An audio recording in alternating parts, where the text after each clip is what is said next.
ہوں کہ میں نے جو دیکھا اور میں حیران ہوئی، اور میں نے سوچا کہ میں ضرور ان جادوگروں پر اور جادو ٹونا کروانے والوں پہ ایک ویڈیو ضرور بناؤں گی، کیونکہ میرے علم میں یہ بات نہیں تھی۔ فرسٹ ٹائم مجھے پتہ چلا ہے کہ جادوگر کیا کرتے ہیں، کیسے کرتے ہیں جادو، اور کہاں کہاں بیٹھ کے کرتے ہیں۔ تو شکریہ اس ویڈیو بنانے والے کا بھی جس نے یہ ویڈیو بنائی، مجھے بھی نالج فرسٹ ٹائم ملا، تو میں بھی یہ اس پہ اسلامک پوائنٹ سے یہ کر رہی ہوں۔ اب بات یہ ہے کہ میں آیت آپ کو پڑھ کے سناؤں گی، اور ترجمہ اس کا آیات اور احادیث سے بتاؤں گی۔ میں آیات اور حدیث پڑھ کے اس لیے سناتی ہوں کہ میں بہت کانشیس ہوں کہ اس طرح سے بھی مسٹیک نہ ہو۔ بہرحال میں آپ کو پڑھ کے سناتی ہوں۔ سورۃ بقرہ کی آیت ہے 102۔ وہ اس چیز کے پیچھے لگ گئے ہیں جو شیاطین سلیمان کے زمانے میں پڑھتے تھے۔ وہ ایسی چیز سیکھتے تھے جو انہیں نقصان دیتی تھی اور فائدہ نہیں دیتی تھی، اور انہوں نے جان لیا تھا جو اسے خریدے گا اس کے لیے آخرت میں کوئی حصہ نہیں ہوگا۔ یہ اس آیت کا ہے۔ بسم اللہ الرحمن الرحیم۔ واتبعوا ما تتلو الشیاطین علی ملک سلیمان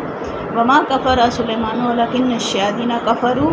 یعلمون الناس السحر وما انزل علی الملکین ببابل ہاروت و ماروت۔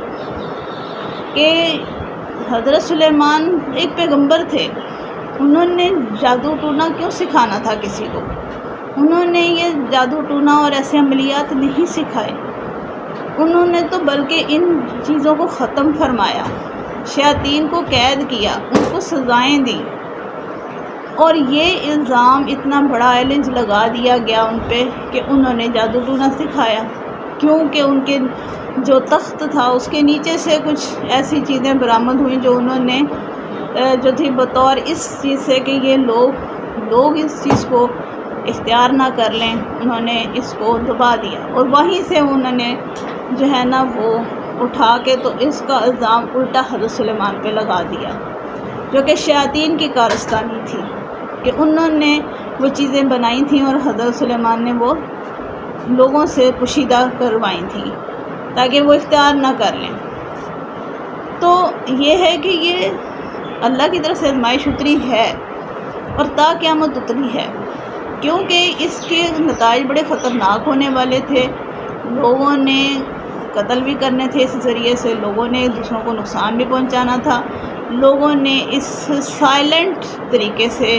اپنا مقصد بھی حل کرنا تھا۔ یہ سائلنٹ طریقہ ہے نا کہ سانپ بھی مر جائے اور لاٹھی بھی نہ ٹوٹے، قاتل بھی نہ پتہ چلے اور قتل بھی ہو جائے۔ تو یہ ایک سائلنٹ طریقہ تھا جس کے ذریعے کہ دنیا نے اپنا مقصد حل کرنا تھا، لیکن اللہ کو تو کوئی نہیں، اللہ سے کوئی چیز پردے میں نہیں ہے۔ کوئی قتل چاہے سائلنٹ طریقے سے کر لے، چاہے کارستانی جگا کے کسی کو دوائیاں کھلا کے قتل کر لے، چاہے کسی کو انجیکشن لگا کے قتل کر لے، جس طریقے سے بھی کوئی اپنا جرم کرے گا وہ اسی طریقے سے جو ہے نا اس کی ایک ریل اللہ کے سامنے چل پڑے گی اور وہ اس کے سامنے بھی چلے گی۔ یہ ہرگز نہ سمجھیں کہ یہ آپ کی یہ جو دنیا میں جو انسان کچھ بھی کر رہا ہوتا ہے، حتیٰ کہ دلوں میں بھی جو ہے وہ بھی اللہ کے سامنے چل رہا ہوتا ہے۔ وہ کیسے چل رہا ہوتا ہے؟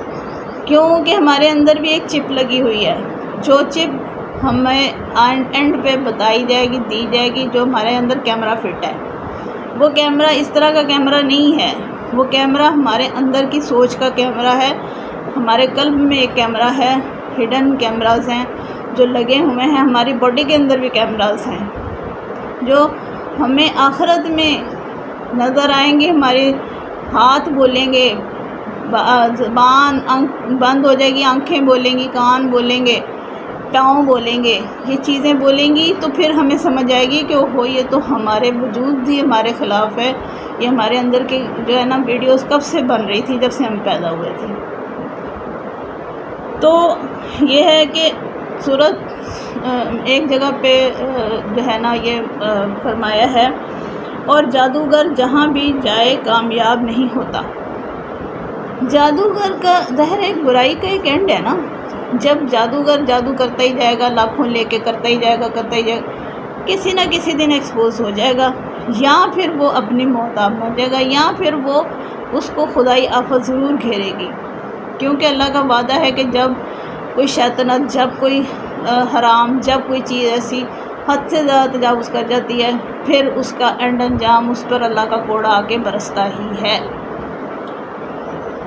تو حدیث جو ہے وہ میں آپ کو سناؤں گی کہ آپ صلی اللہ علیہ وآلہ وسلم نے فرمایا ہے کہ 7 ہلاک کر دینے والی چیزوں سے بچو۔ اللہ کے ساتھ شرک کرنا، سیکنڈ نمبر پہ ہے جادو کرنا۔ ایک جگہ ماں باپ کے ساتھ بدسلوکی، دوسری جگہ پہ ہے جادو کرنا۔ ناحق قتل کرنا، سود کھانا، یتیم کا مال کھانا، میدان جنگ سے بھاگ جانا، پاک دامن عورتوں پر تہمت لگانا۔ آپ صلی اللہ علیہ وآلہ وسلم نے فرمایا جادوگر کی سزا تلوار سے اس کو قتل کر دینا ہے۔ کچھ چیزوں کی سزا آپ صلی اللہ علیہ وسلم نے زندگی میں فرما دی تھی، اور آپ نے کہا تھا کہ ان کا جو ہے نا مرتد کی سزا بھی قتل ہے، پھر جادوگر کی سزا بھی قتل ہے، پھر قوم لوط کا فعل کرنے والے فاعل اور مفعول کی سزا بھی قتل ہے، جو کہ ابھی تک کوئی نہیں دیتا، حالانکہ یہ اس کی سزا قتل ہے شریعت میں۔ کوئی اس میں وہ روک نہیں ہے، نہ اس میں کچھ ایسا ہے۔ اور گستاخ رسول جو ہے، جس نے کہ جان بوجھ کر بہوش و حواس آپ صلی اللہ علیہ وآلہ وسلم کے اوپر ان کی کردار کشی کی، یا ان کو جو ہے نا وہ ان کے اوپر کوئی الزام تراشی کی یا کچھ ایسا گند بکا، تو اس کی سزا بھی قتل ہے۔ تو یہ ہے کہ لیکن اس میں یہ ہے کہ ہمیں دیکھنا پڑے گا کہ آیا وہ شخص جو ہے اس نے کوئی ذہنی مرض کا شکار تو نہیں تھا، لیکن میجورٹی میں لوگوں کو، ہر کسی کو پتہ ہوتا ہے وہ کیا کر رہا ہے۔ جرم یہاں پہ تو چھپ جائے گا انسان کا، آگے جا کے نہیں چھپے گا۔ آگے جا کے جس آپ کا کوئی رشتہ دار نہیں بیٹھا ہوا جو آپ کو جو ہے نا وہ بخشش کروا لے گا۔ اللہ نے جو ہے نا کسی کو جو ہے نا شفاعت کی ذمہ داری نہیں دی مع سوائے نبی پاک صلی اللہ علیہ وسلم کے اور اپنے چند اولیاء کے، جن کو کہ اللہ چاہے گا،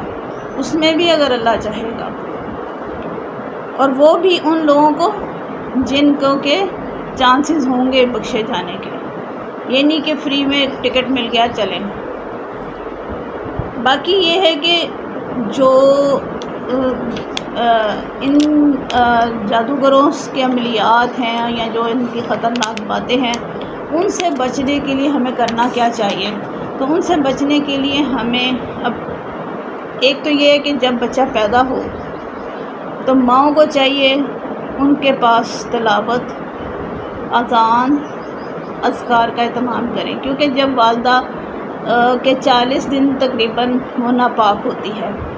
تو اس وقت میں اس کو چاہیے کہ اپنے بچے کے لیے یہ ضروری اہتمام کرے، کیونکہ وہ وقت بھی جو ہوتا ہے وہ بچہ جو ہوتا ہے وہ انسیف ہوتا ہے۔ اس کے بعد بچے کو جب بولنے لگے اللہ سکھائیں، اور ساتھ میں اس کو کلمہ سکھائیں، اور ساتھ میں اس کو اپنی حفاظت کی آیتیں صبح شام، صبح رات پڑھ کے اس کو سنائیں۔ میری والدہ اللہ تعالیٰ انہیں جنت نصیب فرمائے، جب بھی میں ان کے ساتھ سوتی تھی تو مجھے رات کو ہمیشہ قرآنی واقعات، قرآنی احادیث، نبی پاک صلی اللہ علیہ وسلم کے واقعات سناتی تھی، پھر کلمے، پھر ایسی چیزیں شب و روز صورتیں بہت ساری میری والدہ نے مجھے سکھائی تھیں، اور میں بہت چھوٹی سی تھی۔ تو یہ چیزیں والدین، والدہ اسپیشلی کرتی ہیں، جو ساتھ لیٹ کر سوتے وقت بجائے اس کی کہ انہیں فیری ٹیلز، کہانیاں سنائیں، واقعات سنائیں، یہ چیزیں جو ہیں نا یہ بچوں کے اوپر ساری زندگی اثر کرتی ہیں۔ کل میری ماں نے مجھے سنائی تھی، آج میں اپنے بچوں کو سنائی، تو یہ چیزیں چل چل کے پھر جنریشن ٹو جنریشن آگے بڑھتی ہیں، اور مائیں ہی اپنے بچوں کو تعلیم دیتی ہیں دینی۔ اولاد میں باپ کا بھی بہت رول ہے، کہ باپ اپنے بیٹے ہیں تو ان کو مسجد میں لے کے جائے گا، نماز پڑھنے کی عادت ڈالے گا، لڑکے ہیں تو ان کو تو مسجد میں لے کے جانا چاہیے نا، لیکن گھر میں ان کو دینی تعلیم دینا ہمارا فرض ہے۔ اگر